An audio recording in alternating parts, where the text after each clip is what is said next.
سورہ مریم کے منتخب نکات۔ حضرت یحییٰ علیہ السلام کی فضیلت، آیت 12 تا 15 کا مطالعہ کیجیے۔ تشریح کلمات۔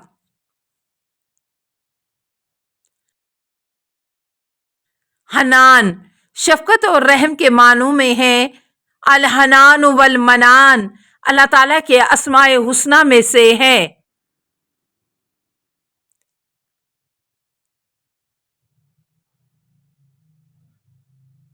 خذ الکتاب بقوۃ، کتاب کو محکم تھام لو۔ حضرت یحییٰ صاحب شریعت نبی نہ تھے، لہٰذا یہاں کتاب سے مراد توریت ہے، چونکہ اس زمانے میں جو شریعت نافذ تھی وہ توریت کی شریعت تھی۔ بچپن میں حکمت، وَآتَيْنَاهُ الْحُكْمَ صَيَّبًا، ہم نے اسے یحییٰ علیہ السلام کو بچپن میں حکمت عنایت کی۔ حکمت سے مراد نبوت ہو سکتی ہے۔ حنان من لدنا، اللہ کی طرف سے ان کے دل میں شفقت اور رحم کا ایک جذبہ موجزن تھا، جس کے تحت وہ اپنی امت پر مہربان تھے اور ان کی نجات کے لیے بےتاب رہتے تھے۔ برو بے والدیہم، والدین کے ساتھ نیکی کرنا ایک ایسی اچھی خصلت ہے جو بڑے بڑے صاحب فضائل انبیاء کے لیے بھی ممتاز فضیلت ہے۔ حضرت مریم کا ذکر اور حضرت عیسیٰ علیہ السلام کی ولادت کے واقعات، آیت 16 تا 34 کا قرآن کریم سے مطالعہ کیجیے۔ مسیح فرقوں کے اختلافات۔ مگر مختلف فرقوں نے باہم اختلاف کیا، پس تباہی ان کافروں کے لیے ہوگی بڑے دن کے حاضر ہونے سے، آیت 37۔ تشریح کلمات۔ الاحزاب، وہ جماعت جس میں سختی اور شدت پائی جائے اور ایک نظریہ رکھتی ہو۔ گزشتہ آیات سے مربوط آیت ہے، یہ مسیح فرقوں کے آپس کے اختلافات کا ذکر ہے۔ کلیسا کی تاریخ نزاعات و اختلافات سے پر ہے۔ پہلے یہ اختلاف رونما ہوا کہ حضرت مسیح اللہ ہیں یا رسول۔ ایک نظریہ تو یہ تھا کہ مسیح اللہ کے رسول ہیں، دوسرا یہ کہ رسول ضرور ہیں لیکن ایک خاص مقام ہے، تیسرا یہ کہ مسیح اللہ کا بیٹا ہے، مخلوق ہے، چوتھا یہ کہ اللہ کا بیٹا ہے، مخلوق نہیں ہے، باپ کی طرح قدیم ہے۔ اس کے بعد روح القدس کے بارے میں ایک اور اختلاف پیدا ہوا۔ کچھ نے کہا روح القدس کو بھی خدا کا درجہ حاصل ہے، کچھ منکر ہو گئے۔ 381 عیسوی میں قسطنطنیہ میں ایک فیصلہ ہوا جس میں روح القدس بھی خدا کے درجے پر فائز ہوا۔ تثلیث کے اس نظریے کو آخری شکل دے دی گئی۔ متقین اللہ کے مہمان ہوں گے۔ اس روز ہم متقین کو خدائے رحمان کے پاس مہمانوں کی طرح جمع کریں گے، آیت 85۔ تشریح کلمات۔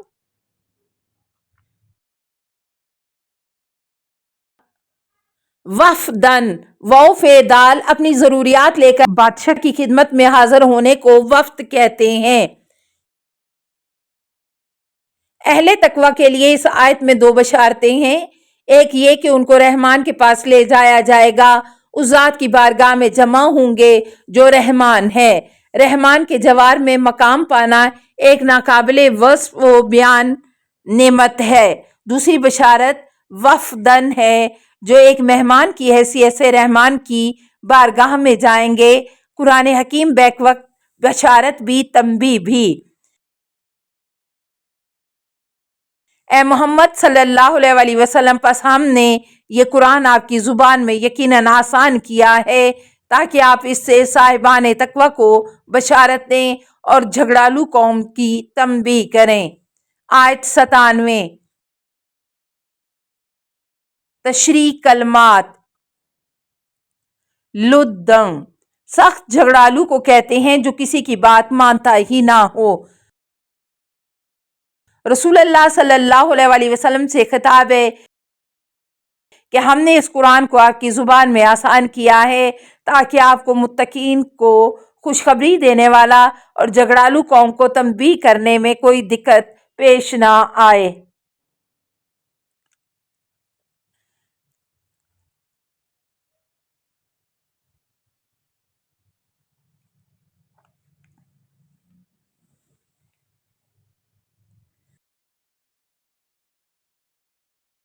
سورہ طٰہٰ۔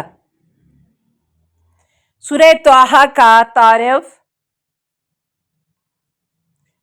اس سورہ کے مضمون سے اس کا مکی ہونا ظاہر ہے۔ مضمون آیات اور بعض واقعات سے معلوم ہوتا ہے۔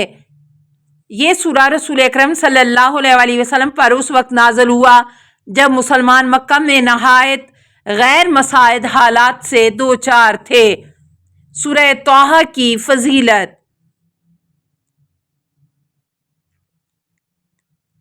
حضرت امام جعفر صادق علیہ السلام سے روایت ہے، سورہ طٰہٰ پڑھنا نہ چھوڑو کیونکہ اللہ تعالیٰ اس سورہ اور اس کے پڑھنے والے کو دوست رکھتا ہے۔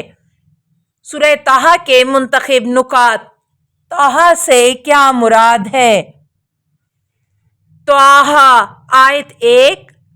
طٰہٰ یہ ہر سورہ کی ابتدا میں مذکور حروف مقطعات میں سے ہے، لیکن بعض روایات کے مطابق یہ رسول اکرم صلی اللہ علیہ وسلم کے اسماء مبارکہ میں سے ہے۔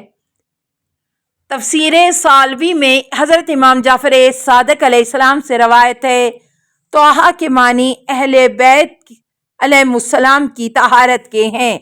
پھر امام علیہ السلام نے اسی آیت کی تلاوت فرمائی۔ حضرت موسیٰ علیہ السلام کی دعائیں، آیت 25 تا 35۔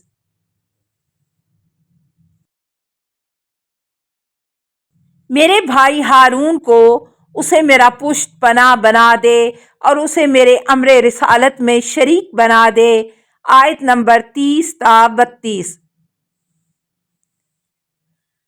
شیعہ سنی مصادر میں آیا ہے کہ عیناً یہی دعا رسول اکرم صلی اللہ علیہ وسلم نے حضرت علی علیہ السلام کے بارے میں فرمائی، اے اللہ میں بھی وہی دعا کرتا ہوں جو میرے بھائی موسیٰ نے کی تھی، اے اللہ میرے کنبے میں سے میرا ایک وزیر بنا دے، میرے بھائی علی کو اسے میرا پشت پناہ بنا دے اور اسے میرے امر میں شریک بنا دے کہ ہم تیری خوب تسبیح کریں اور تجھے کثرت سے یاد کریں، یقیناً تو ہمارے حال پر نظر رکھتا ہے۔ واضح رہے کہ حضرت علی علیہ السلام کے بارے میں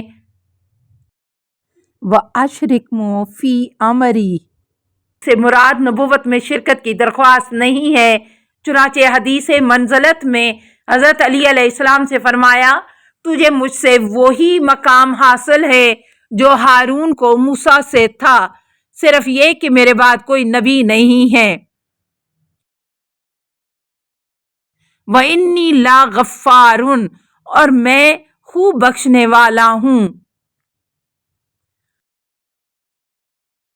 البتہ جو توبہ کرے اور ایمان لائے اور نیک عمل انجام دے پھر رائے راست پر چلے تو میں اسے خوب بخشنے والا ہوں، آیت نمبر 82۔ غفار بہت زیادہ معاف کرنے والا۔ اگر انسان سے بار بار گناہ سرزد ہوتا ہے تو اللہ ہر بار معاف فرماتا ہے۔ بندہ گناہ کرتا جاتا ہے اور اللہ معاف کرتا جاتا ہے۔ دوسرے لفظوں میں جہاں بندہ ظالم ہوگا وہاں اللہ غفار ہے، مگر یہ بات ہر صورت اور ہر فرد کے لیے نہیں۔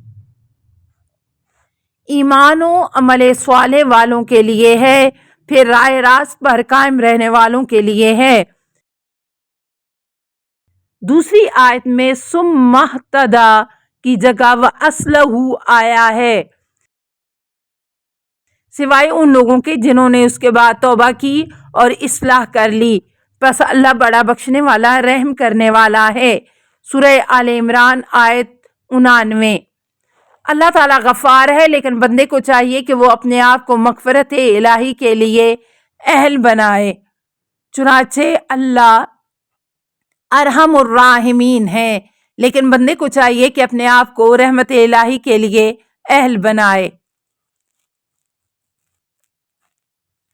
احادیث میں آیا ہے کہ ایمان و عمل صالح کے بعد اہل بیت علیہم السلام کی محبت سے انسان مغفرت الہی کا اہل بنتا ہے۔ امام محمد باقر علیہ السلام سے روایت ہے، توبہ، ایمان اور عمل صالح کے بعد جس ہدایت کا ذکر ہے وہ ہم اہل بیت کی محبت ہے۔ روز قیامت پہاڑوں کی حالت، اور یہ لوگ ان پہاڑوں کے بارے میں آپ سے پوچھتے ہیں، بس آپ کہہ دیجئے کہ میرا رب انہیں اڑا کر بکھیر دے گا، پھر اسے ہموار میدان بنا کر چھوڑے گا، نہ آپ اس میں کوئی ہمواری دیکھیں گے نہ بلندی۔ آیت 105 تا 107 تشریح کلمات۔ نصفاً کسی چیز کو جڑ سے اکھاڑ پھینک دینے کے معنوں میں ہے۔ کاً میدان، صف صف ہموار بے آب و گیا۔ قیامت کے دن کے بارے میں سوال ہوا کہ پہاڑوں کی کیا صورت ہوگی؟ جواب میں فرمایا پہاڑ نابود ہو جائیں گے، پورا کرۂ ارض ایک ہموار میدان بن جائے گا۔ التماس دعا۔ اللہم صلی علی محمد و آل محمد و آلہ الطیبین الطاہرین المعصومین۔